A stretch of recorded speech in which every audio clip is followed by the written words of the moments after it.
hello friends मैं आपनालोকক আজি দেখুৱাম ইমেজৰ পৰা কেনেকৈ পিডিএফ ফাইল বনায়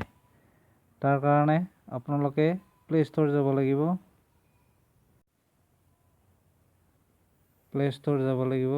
या প্লে ষ্ট'ৰত যাব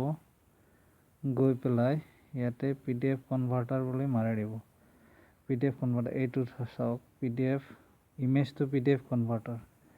ইয়াতে এইটো মোৰ অলৰেডি ইনষ্টল হৈ আছে গতিকে ইনষ্টল দিব লগা হোৱা নাই ইয়াতে আপোনালোকে ওপেন কৰিব ওপেন কৰাৰ পিছত আপোনাৰ ইয়াতে ইমেজ টু পিডিএফ নেকে আছে ইয়াৰ প্ৰথম ঘৰটোতে টিক কৰি দিব তাৰ পিছত আপোনাৰ ইয়াতে ইমেজত সিলেক্ট কৰিব ইমেজ এখন সিলেক্ট কৰিব বা দুখন ইমেজ সিলেক্ট কৰিব কৰি পেলাই ডান মাৰিব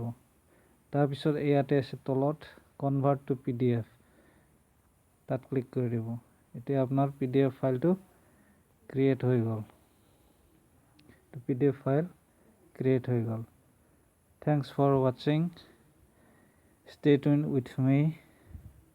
মোৰ চেনেলটো সাবস্ক্ৰাইব কৰিব আৰু শ্বেয়াৰ কৰিব লাইক কৰিব থ্যাংক ইউ